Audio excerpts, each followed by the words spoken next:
কারণ গোবিন্দ চরণে বজ্র চিহ্ন আছে। শ্রী গোবিন্দের দক্ষিণ এবং বাম চরণে যে ঊনবিংশতি দিব্য অলৌকিক চিহ্ন আছে, তার মধ্যে একটা হলো বজ্র। কি আছে মা, শুনছো তো তোমরা? গোবিন্দের চরণে বজ্র চিহ্ন আছে। তো তোমার এই কমল চরণ, যেখানে ফুলের উপরেও পদবিন্যাস করতে গেলে ফুলগুলো কষ্ট পায়, সেই চরণে প্রভু বজ্র চিহ্ন রেখেছ কেন? গোবিন্দের ভগবান চেনা যায় চরণে, আর সাধু চেনা যায় মরণে।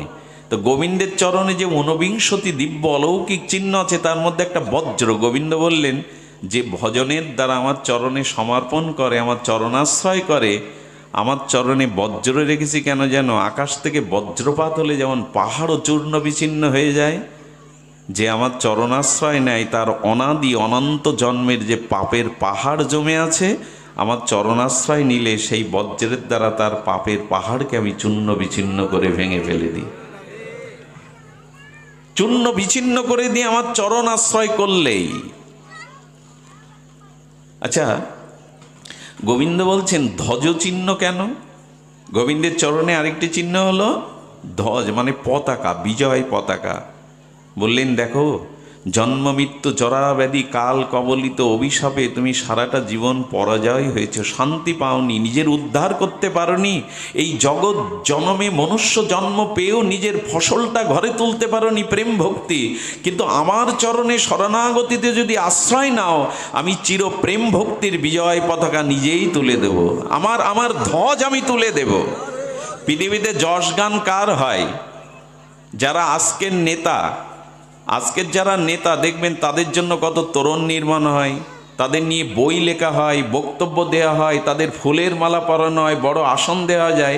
আজকের যিনি মন্ত্রী, আজকের যিনি নেতা, আগামী দিনে ক্ষমতায় যদি তিনি তা থাকেন, এই সম্মান তাকে দেবে তো লোক? বরঞ্চ অনেক পুরাতন নেতাকে এখন জেলে পোরা হচ্ছে, সে যে দেশেই হোক। তাহলে আজকের যে সম্মান পাচ্ছেন, নেতা হয়ে চেয়ারে বসেছেন, আগামী দিনে ক্ষমতা হারালে আপনাকে এই সম্মানটা টেনে অনেকের নামাবে। তো শাস্ত্র বলছেন, গোবিন্দ বললেন, যে আমার চরণে আশ্রয় নেয়, আমার চরণে সমর্পিত হয়, তাকে আর নেতাদের মতো কেউ টেনে নামাবে না। তার বিজয় গৌরব আমি চিরদিনের মতো তুলে ধরব, বিজয় পতাকা আমি তুলে ধরব, ধ্বজ তুলে ধরব। জগতে কাদের ইতিহাসে কজনের নাম লেখা আছে? কজন ইতিহাসের মানুষকে মনে করে? একদিন যারা ইতিহাসে রাজা মহারাজার সম্রাট পিস্তা বলে, তাদের নাম মুখস্থ আছে তোমাদের? কি হলো তোমার সম্রাট? একটা কথা প্রায় মনে পড়ে, পৃথিবীর সপ্তম আশ্চর্যের মধ্যে ভারতবর্ষে একটি আশ্চর্য বস্তু আছে, সপ্তম আশ্চর্যের। তার নাম আপনারা জানেন, তাজমহল। স্ত্রী মমতাজের স্মৃতি রক্ষায় ভালোবেসে সম্রাট শাহজাহান তাজমহল করলেন, কিন্তু এর পরিণতি কি হয়েছিল জানেন? তাজমহলে এত অর্থ ব্যয় করেছিলেন, 22,000 মিস্ত্রি 22 বছর ধরে স্টোন দিয়ে, দামি স্টোন দিয়ে এই তাজমহল তৈরি করা হয়। বিশ্বের যাবৎ তাবৎ নেতৃবৃন্দ মহোদয় এলে দেখতে যায়, অনেকেই আমরাও যাই, কিন্তু অনেক দুঃখের বিষয় পাশে মথুরা বৃন্দাবন, ওখানে কেউ যায় না। তো বৃন্দাবনের সাথে আর যদি একটু তুলনা করি, বৃন্দাবনের ধুলির সাথে, ওই বনলক্ষ্মীর সাথে তাজমহলের তুলনা করি, তাজমহল যিনি গড়েছিলেন, সেই শাহজাহান যখন স্ত্রী মমতাজের প্রতি তার স্মৃতি রক্ষার্থে রাজকোষ থেকে সব অর্থ ব্যয় করলেন, তার ছেলেরা, তার যুবরাজরা, সেই সময় তার সন্তানরা পিতার বিরুদ্ধে বিদ্রোহ ঘোষণা করলো। বেটা স্ত্রীর স্মৃতির জন্য রাজকোষে সব ব্যয় করে দিল, আমাদের জন্য কি বন্দি করে দিল। ইতিহাস যদি পড়েন, বন্দি করে দিল শাহজাহানকে, দাস দাসী দিয়ে দুটো অন্ন পাঠাতো, দীর্ঘদিন বন্দি করে রেখেছিল। তাজমহল করে জীবনে শান্তি পেয়েছো তুমি?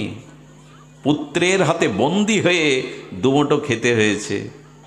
কিন্তু বৃন্দাবনে যে গাছতলায় বসে সনাতন গোস্বামী রাধা মাধবের নিত্য ভজন করেছেন, সেই বৃক্ষকে কোটি কোটি লোক প্রণাম জানাতে যায়। সেই বৃক্ষকে আজকে ধুলি, যেখানে ধুলি নেওয়ার জন্য মানুষ গড়াগড়ি দেয়। জীবনে যদি বিজয় গৌরব পতাকা তুলতে চাও, অন্য কিছুতে, আজকে যে ধনী তার নাম ছিল এক সময় কি নাম, পাঁচু, আজকে তাকে পঞ্চানন বাবু বলে। টাকা আছে, কিন্তু যেই টাকা চলে যাবে সেই আবার পঞ্চানন না, পঞ্চানন বাবু না, পাঁচু। বাইরের সফলতা সফলতা নয়, এটা নকল। আজকে যার রূপ আছে সে বিশ্ব সুন্দরী, এশিয়া সুন্দরী, লাখ সুন্দরী হতে পারে। ক্যান্সার হলে যদি তাকে থেরাপি দেওয়া যায়, যদি কোনো কঠিন অসুখের দ্বারা তার মুখ অবয়ব সৌন্দর্য মিলিন হয়, আর ছবির ভিড় থাকবে না, আর তাকে রূপের জন্য কদর করবে না। এই জন্য জগতের যে সফলতা প্রাপ্তি, এগুলো নকল। ভগবানের চরণে আশ্রয় করে প্রেম ভক্তি লাভ করা, ভক্ত উপাধি পাওয়া, এটাই হলো জীবনের সফলতা। আজ বড় বড় বিশ্ব নেত্রীদের মতামত বললে যাচ্ছে, ইতিহাস নতুন করে লেখা, তাদের বানানো মূর্তিগুলো ভেঙে ফেলা হচ্ছে, কিন্তু রূপ সনাতনের বিগ্রহকে তুলসী পাতা দিয়ে আজ বুকে দিয়ে রাধা মাধবের চরণের প্রসাদী তুলে ঘরে ঘরে তারা পূজা আরতি পাচ্ছে। কারা জগতে বিজয় গৌরবে গৌরবান্বিত হয়? কারা? যারা ভগবানের চরণ আশ্রয় করেছে। এই জন্য গোবিন্দ বললেন, আমার চরণে ধ্বজ চিহ্ন আছে, যে আমার শরণ নেয়। গোবিন্দ বলছেন, তার মহিমা আমি প্রচার করি জগতে। ভক্ত প্রচার করে ভগবানের মহিমা, আর ভগবান প্রচার করে ভক্তের মহিমা। প্রহ্লাদকে, ধ্রুবকে, যে ধ্রুব একটা সিংহাসনে উঠতে গেলে তার বিমাতা বলল আগে আত্মহত্যা কর, এরকম মা বলতে পারে কেউ? ধ্রুবকে বলছে ওই সিংহাসনে ওঠার আগে এক কাজ কর, সেই দিনই উঠতে পারবি যেদিন বিষ খেয়ে আত্মহত্যা করবি, তারপরে যদি আমার গর্ভে জন্ম নিস তখন ওই সিংহাসন পাবি। 5 বছরের ছেলেকে আত্মহত্যার প্রেরণা দিচ্ছে সৎমা সুরুচি। এই হলো জগৎ। কিন্তু সেই ধ্রুব আজ ভগবত ভজনের দ্বারা 36,000 বছর রাজত্ব করলেন, না চাইলেও। ধ্রুবলোকটাকে আলাদা একটা লোক দিয়ে দিলেন, মহাকাশের ধ্রুবলোক, যাকে লক্ষ্য করে গ্রহ নক্ষত্র গতিপথ খুঁজে পায়। আর ধ্রুবকে নিজে বিমানে চড়িয়ে গোবিন্দ বৈকুণ্ঠে নিয়ে গেলেন। সফলতা কিসে জীবনের? টাকায়, নেতৃত্বে, ধনে, যৌবনে, রূপে। এটা অল্প দিনের জন্য। এই জন্য গোবিন্দ সতর্ক করেছেন, অনিত্যম অসুখং লোকমিমং ইব ভজস্ব মাম। এই সংসার অনিত্য, কালের দ্বারা কবলিত, এটা দুঃখময়, একমাত্র আমার ভজনই সার। কবে বুঝবো এ কথা? আর বোঝা হয়েছে, এখন চিতায় পুড়তে পারলে হয়। আর বোঝা হয়েছে, জীবনটা তো মস্ত বড়। বাবা কি জানো, ও তো খুব ভালো গাই, জীবনটা তো মস্ত বড়। তারপর কি বলেছে? খাও দাও। এই গান কিন্তু আমাদের গান নয়, এটা গীতার গান নয়। আচ্ছা, গীতা হলো ধ্রুব সঙ্গীত। সেই ধ্রুব সঙ্গীতটা কি?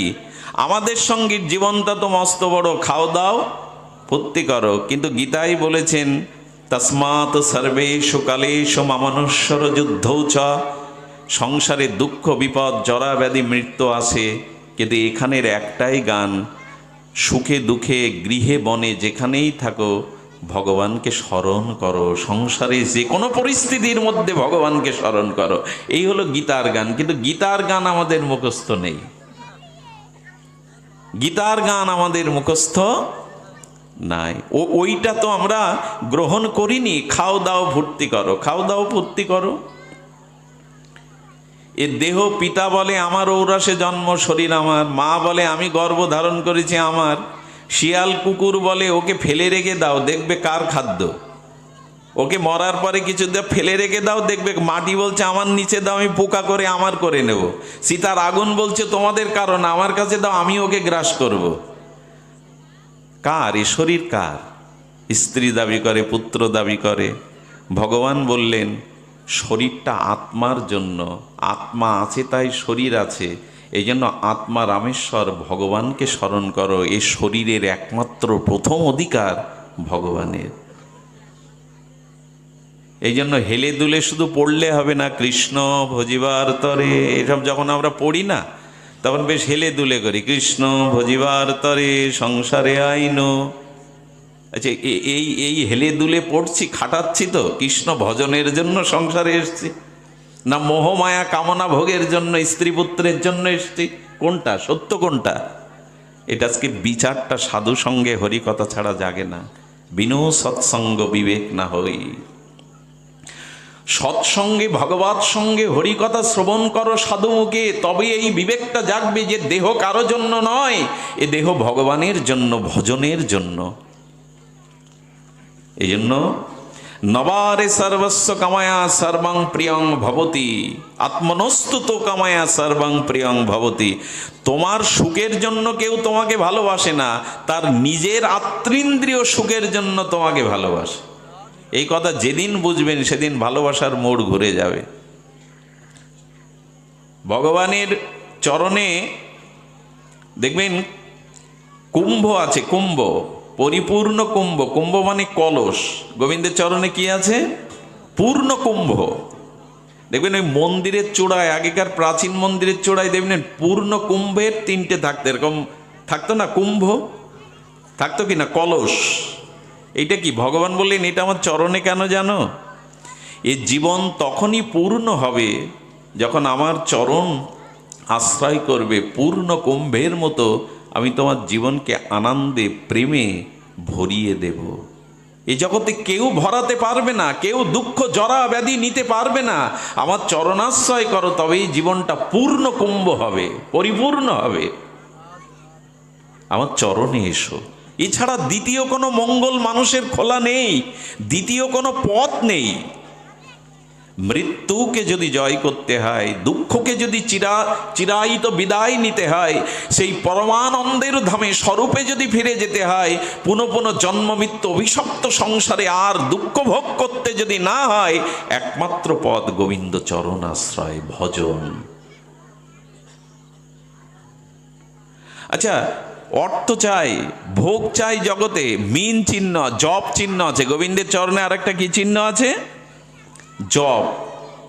পঞ্চশস্যের অন্যতম হলো জপ। গোবিন্দ বললেন আমার যে ভজন করে আমি তাকে কি করি জানো? লক্ষ্মী দেবী আমার চরণ সেবা করে, আর লক্ষ্মীর হাতেই সব ঐশ্বর্য। আমি লক্ষ্মী দেবীকে বলি যে তুমি তো আমার চরণ সেবা করো, আর যারা তুমি আমার চরণ হাত দিয়ে সেবা করো, আর আমার ভক্তরা আমার চরণ হৃদয়ে দিয়ে প্রেম দিয়ে সেবা করে, তাই তোমাকে আমার আদেশ দেওয়া থাকলো আমার ভক্তের দুয়ারে কোনো কিছু প্রয়োজন কিনা প্রতিদিন একবার উকি দিয়ে তুমি দেখবে। কত মর্মান্তিক কথা বলুন তো। লক্ষ্মীকে বলছেন তুমি আমার হস্ত দিয়ে চরণটা সেবা করো, আর ভক্ত আমার চরণটা কোথায় রেখেছে? হৃদয়ে। তো যে আমাকে হৃদয়ে রেখেছে আমার চরণ, লক্ষ্মী তোমাকে নির্দেশ দিলাম তার ঘরে উকি মেরে দেখো তার আহারের ব্যবস্থা আছে কিনা। এই জন্য সাধু পথে, ভজন পথে যারা এসেছেন তাদের দুটো জিনিস কেড়ে নেয় ভগবান। কোথায় থাকবো আর কি খাবো এই চিন্তা থাকলে সে সাধু হতে পারিনি। ভক্তর অন্তত এই দুটো চিন্তা গোবিন্দ হরণ করে নেয়, কোথায় থাকবো আর কি পাবো। রূপ গোস্বামী টের কদমে যাবেন, যারা বৃন্দাবনে যান, আজ ওই কাল কোলাহলের দিনে এই জায়গাটা গেলে আপনার মন কেড়ে নেবে। টের কদম রূপ গোস্বামীর ভজনস্থলী, বিরল। আজও কাল কোলাহলের সময় এই স্থানটা আপনার গেলেই মন কেড়ে, চম্বুক যেমন লোহাকে আকর্ষণ করে। এবার যদি ব্রজযাত্রায় কেউ যান, সৌভাগ্য হয়, রাধারানী কৃপা হয়, টের কদমে যাবেন। এই টের কদমে সৌভাগ্য হয়েছিল যাওয়ার, তো সেখানে সেই স্থানটা দেখে মনে পড়ল রূপ গোস্বামীর স্মৃতি। সেই স্মৃতি আজও বহন করছে শ্রীধাম ব্রজমণ্ডল 84 ক্রোশে। একদিন রূপ গোস্বামী সকালে চোখ বুজে রাধারানীর চরণ চিন্তা করতে করতে বলছেন, শাক লতাপাতা সিদ্ধ করে দেই, তাও লবণও দেই না। কতদিন একটু ভালো সরু চাউলের পরমান্নটা দেইনি বলতো। হে সুন্দর, হে মনোহর, হে ঠাকুরানী, কতদিন মনে হঠাৎ করে জেগে গেছে, ইচ্ছাকৃত না, জেগে গেছে, একটু পরমান্ন যদি দিতে পারতাম।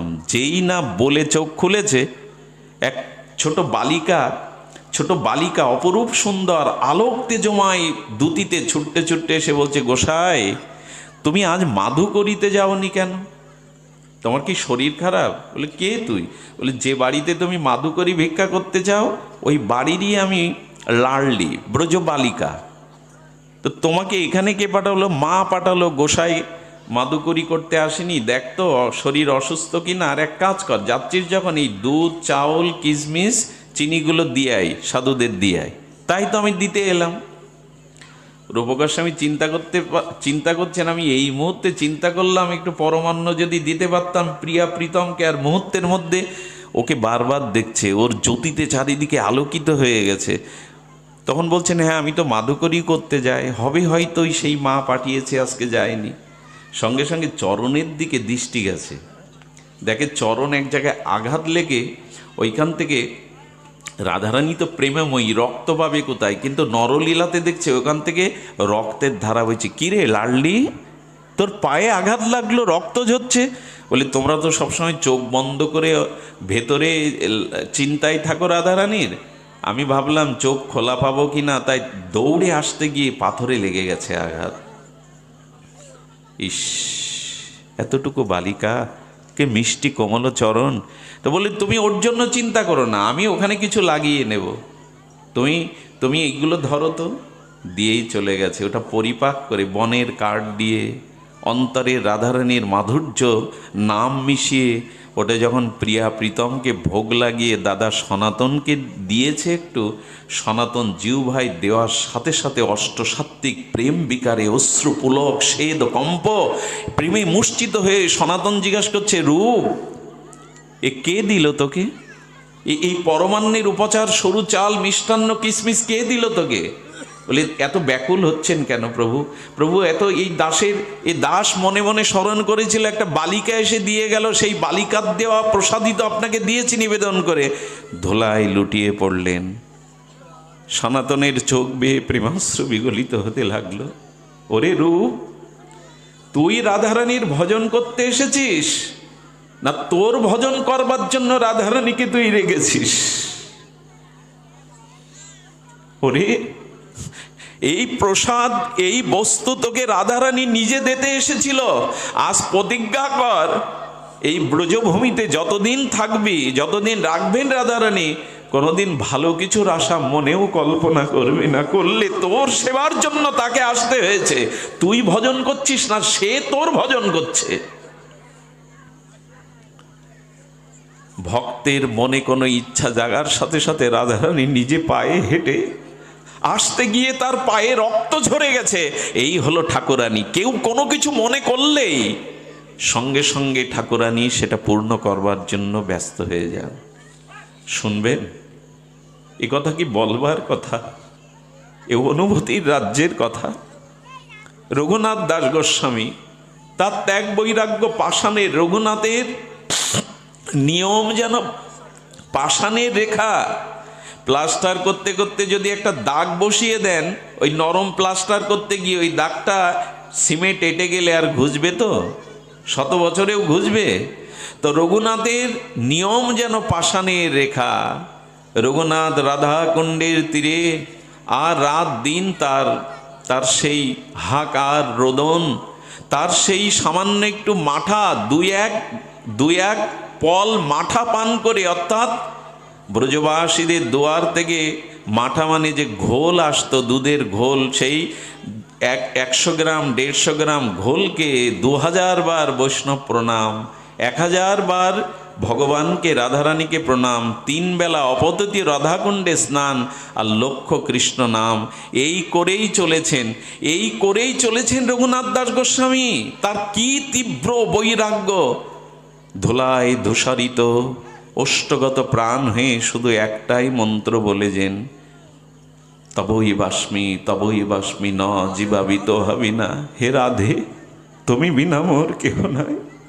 জমিদার পুত্র, সোনার চামচ মুখে নিয়ে হিরণ্য গোবর্ধনের পুত্র, সেই সময় 8 লক্ষ টাকা বার্ষিক আয় ছিল তখনকার দিনে, প্রায় 600 বছর আগে। 8 লক্ষ টাকা যে জমিদারের ছেলের আয়, সে 150 গ্রাম মাঠা ঘোল খেয়ে এইভাবে নিয়ম করে ভজনা করছে। ধুলাতে পড়ে থাকে। একদিন সনাতন দেখছে রঘুনাথ কি করে ভজন করছে, একটু দেখে আসি। দেখছে গভীর রাত্রে রাধাকুণ্ডের তীরে বসে কাঁদছে, হে রাধে তুমি বিনা মোর কেহ নাই, হে রাধে তুমি বিনা মোর কেহ নাই। গুরু মহারাজ বলেছিলেন, কোনো সহৃদয় স্নিগ্ধ নিষ্পাপ ব্যক্তি যদি পরম ব্যাকুলতা উৎকণ্ঠ নিয়ে আজও গভীর রাত্রে নিস্তব্ধতায় রাধাকুণ্ডের বাতাসে কান পাতে, তবে আজও সে রঘুনাথ দাস গোস্বামীর হাকার শুনতে পায়, হে রাধে তুমি বিনা মোর কেহ নাই, তবই বাষ্পী ন জীবাবিত, হে রাধে তুমি বিনা আমি বাঁচব না, হে করুণাময়ী হে প্রেমময়ী হে ব্রজেশ্বরী তুমি বিনা মোর কেহ নাই। এই মন্ত্র আজও শুনতে পায় কেউ যদি রাধাকুণ্ডের নিস্তব্ধতায় আজও অন্তরের কান পাতে। এই আহ্বান, এই চোখের জলে কতজন যে গৃহ কামনা ছেড়ে রাধাকুণ্ডে পড়ে রয়েছেন। তো সনাতন এসে দেখছে মধ্যরাত্রে বাঘ জল খেতে এসছে রাধাকুণ্ডে। তখন বৃন্দাবন এত নাগরিক সভ্যতা পৌঁছায়নি, নাই বিদ্যুৎ নাই ঘর, তখনও কুঠিরও কেউ নির্মাণ করেনি, জঙ্গল আর জঙ্গল। বাঘ জল খেতে এসেছে পিপাসায় রাধাকুণ্ডে, আর গোস্বামী পড়ে ওখানে পড়ে ওইখানে গোপী আসনে বসে বসে হারাধে হারাধে হে করুণাময়ী, এর উপরে চোখের জল রাধাকুণ্ডের জলে মিশিয়ে যাচ্ছে বিরহ কাতর হয়ে। শুধু ভক্তগণ, সনাতন দূর থেকে দাঁড়িয়ে দেখছে যে স্বয়ং গোবিন্দ লাঠি হাতে, বাঘটা যাতে গোস্বামীকে ক্ষতি না করতে পারে, গোবিন্দ পাহারাদার হয়ে লাঠি দাঁড়িয়ে নিজে পাহারা দিচ্ছে। সনাতন বলছে বাহ রে বাহ বাহ। পরের দিন দুপুরবেলা এসছে গোপনে, সনাতন এসে দেখছে কঠোর, তো বৃন্দাবনের তাপ আপনারা জানেন, উত্তর ভারতের কি তাপ, 45-50 ডিগ্রি তাপ হয়, পুড়ে যায়, লু হাওয়া বয়।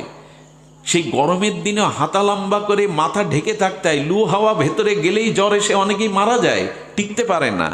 বৃন্দাবন তপভূমি, ওখানে পড়ে থাকলেই, ওখানের বাতাস নাক দিয়ে গেলেই প্রেম ভক্তি হয়ে যায়, ওইখানে পড়ে থাকলেই ভজন হয়। ব্রজধামের এরকম মহিমা, ওখানে বাতাস নাসিকা দিয়ে ভেতরে গেলেই আপনার ভজন হয়ে গেল, ওখানে শুয়ে থাকলেও দণ্ডবত হয়। ভজন মহিমা ওখানে ব্যাপ্তি হয়ে চলেছে আকাশে, এমন আকাশ বাতাস ব্রজের, ওখানে গেলেই আক্রান্ত হয়ে যাবেন ওইভাবে। তখন দেখছে কঠোর রৌদ্র তাপে পুড়ছে রঘুনাথ, রাধারানীর বিরহ দশায় কাতর হয়ে হারাধে হারাধে বলছে, মুখটা পুড়ে যাচ্ছে তপ্ত মধ্যাহ্ন রৌদ্রে। রাধারানী কি করেছে জানেন? কিশোরী মণি এসে রাধারানী নিজের স্নেহের আঁচলটা দিয়ে রঘুনাথের মুখ ঢেকে নিজেই রৌদ্রে দাঁড়িয়ে আছেন।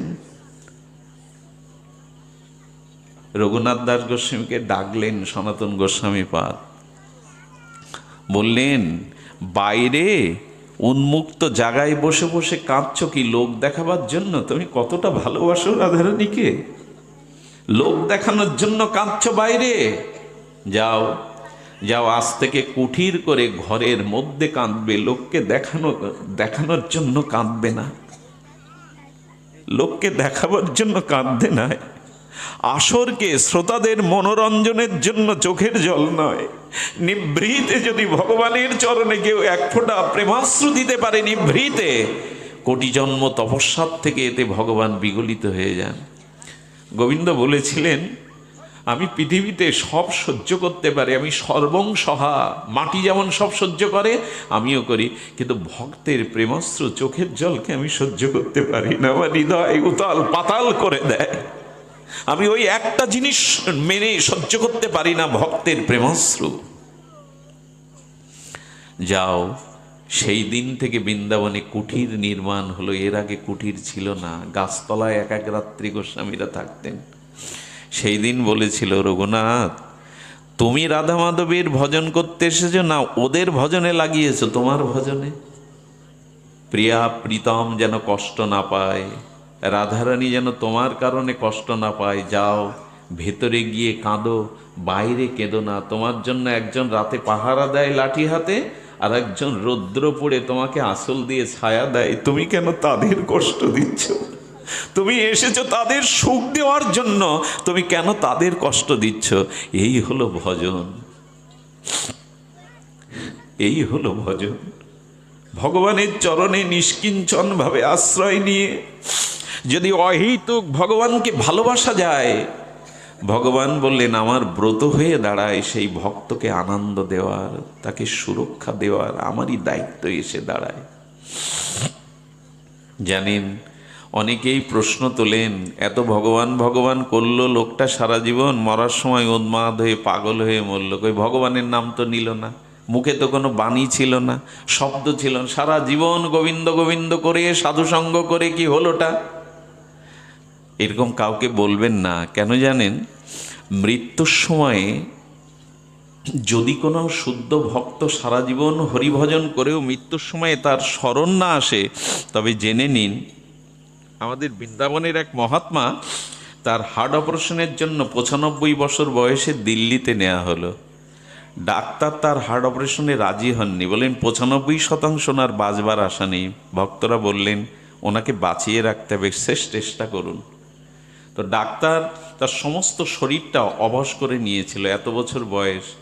উনি বাইরে এসে কাঁদছেন, ডাক্তার বললেন বাঁচাতে পারিনি, কিন্তু যে দৃশ্য দেখলাম, যা শুনলাম, এটা আমার ডাক্তারি বিদ্যায় অসম্ভব। আমি তার সমস্ত শরীরটা অবশ করেছিলাম, তার স্পন্দন ছিল না, হার্টের স্পন্দন ছাড়া। হার্টটাকে আমি যখন বাইরে বের করতে যাই সার্জারির জন্য, তখন উনি দুটো শব্দ উচ্চারণ করে মারা গেলেন। এটা উচ্চারণ করার কথা না, কারণ সমস্ত শরীরটা তার চেতনা নাশ করা হয়েছিল। বলেন কি বলে মারা গেলেন? বলেন মৃত্যু 2 সেকেন্ড দুটো শব্দ উচ্চারণ করেই দেহ রাখলেন, হা রাধে হা বৃন্দাবন। কেন বলুন তো? কোন শরীরে তো সারা ছিল না। ডাক্তার বললেন তার জিহ্বা নড়বার কথা না, তার বাণী উচ্চারণ করার কথা না। আসলে উনি করেননি। অপারেশন থিয়েটারে যাওয়ার সময় একটু ব্রজ ধুলি, ব্রজ রেণু জিহ্বার তলে দিয়ে রেখেছিলেন। সেই সাক্ষাৎ চিন্তামণি ধূলিকণা মৃত্যুর সময় রাধারানী কি বলল জানেন? সারা জীবন আমার ভজন করেছিস, এখন তোর দেহ অবাস হয়ে আছে, এখন ডিউটি তোমার শেষ, এখন আমার ডিউটি শুরু। আমি তোমার জিহ্বায় বসে আমার নাম করিয়ে নেব, এখন আমার শুরু। এই জন্য কোনো ভক্ত যদি মৃত্যুর সময় সে নীরব হয়ে যায়, ভাববেন না সে ভগবান সারা জীবন ডেকে এখন কেন বলতে পারল না। ও সময় ভগবানেরই দায়িত্ব এসে দাঁড়ায়, ভগবান হৃদয়ে সে তার নাম করিয়ে নেয়। এত বড় বান্ধব পাবেন, এত বড় শেষের দিনের সাথীকে পাবেন। এই জন্য ভজন করুন। পদ্মজা অর্চিতং, স্বয়ং ব্রহ্মা যে চরণ সেবার ভাগ্য পাননি, বৃন্দাবনে যে ব্রহ্মা ধূলিকণা হওয়ার জন্য তপস্যা করেও পাননি, গোবিন্দের চরণ বুকে ধরা কেন, গোবিন্দের চরণে একটা প্রণামের সুযোগও তেমন পাননি। তার চরণকে স্পর্শ করার মতো সেই ব্রহ্মা কেঁদে কেঁদে গোবিন্দকে বলেছিল, প্রভু আগামী প্রেম বিতরণ লীলায়, আগামী করুণা লীলায়, প্রেম বিতরণ লীলায় যখন তুমি যাবে, এই ব্রহ্মাকে নিচকলে যে কোনোভাবে তোমার লীলায় একটু সুযোগ দিও, যাতে তোমার চরণটা পেতে পারি। ব্রহ্মার বৃন্দাবনে গোবিন্দ চরণ বিধৌত করার, চরণ আশ্রয় করেও তার চরণ মস্তকে হৃদয়ে নেওয়ার, অর্চন করবার সুযোগ ব্রহ্মা পায়নি। কিন্তু গৌর অবতারে, রাধাকৃষ্ণ মিলিত কারুণ্য প্রেমঘন অবতারে তিনি কি করেছিলেন? ওই ব্রহ্মাকেই হরিদাস রূপে নিয়ে এলেন। আর হরিদাস কি করল? হৃদয়ে ধরিব তোমার ওরাঙ্গা চরণ। গৌর হরি বললেন, পূর্ব লীলায় যারা যা পায়নি, এই লীলাতে দেওয়ার জন্যই আমার আগমন। যে ব্রহ্মা আমার চরণ অর্চন করেও পায়নি, সেই হরিদাস হয়ে হরিদাস বললেন, হৃদয়ে ধরিব তোমার ওরাঙ্গা চরণ, নয়ন হেরিব তোমার ও চন্দ্র বদন, জিহ্বায় উচ্চারিব তোমার শ্রীকৃষ্ণ চৈতন্য নাম, এই মতো ইচ্ছা মোর ছাড়িব পরাণ। ব্রহ্মা পায়নি, কিন্তু গৌর অবতারে রাধারানীর করুণায় আজ হরিদাস হৃদয়ে মহাপ্রভুর চরণ ধরলেন, নয়ন ভৃঙ্গে তার কমল বদন মধুপান করলেন। আর কি করলেন? শ্রীকৃষ্ণ চৈতন্য বলতে বলতে হরিদাস পেয়ে গেলেন। আমরা বঞ্চিত হব কেন? গত লীলায় গত যুগে যা পাইনি, মহাপ্রভু সেই করুণা করে আমাদের দিতে এসেছিলেন। এর পরেও যদি নিতাই চৈতন্যের যুগেও যদি কেউ বঞ্চিত হই না আমরা, আমাদের দুর্ভাগ্যের সীমা থাকবে না। 4000 বছর অপেক্ষা করতে হবে আবার গৌরের জন্য, নিতাইয়ের জন্য। কহাজার বছর? 4000। আচ্ছা, 4000 বছর কোনো কলির কল্পে যখন মহাপ্রভু আসবেন, অব্যবহিত দাপরের লীলার অব্যবহিত পরে কলির প্রথম সন্ধ্যায়, সেই যুগে আমি মানুষ হয়ে জন্মাবো, এর কোনো নিশ্চয়তা আছে তো? তখন যদি বৃক্ষ লতাপাতা শৃগাল কুকুর হয়ে জন্মায়, গৌর নাম তো পাবো না, গৌর চরণ তো পাবো না। 4000 বছরের অপেক্ষা একটা দুটো দিন নয়।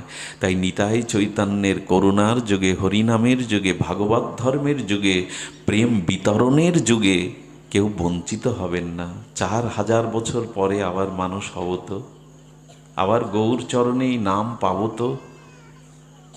এই জন্য আসুন, নিতাই চৈতন্যের করুণার যুগে কেন যেন বাদ না পড়ি। কারণ এবে অস্ত্র না ধরিলা, প্রাণে কারো না মারিলা, চিত্ত শুদ্ধি করিল সবারে।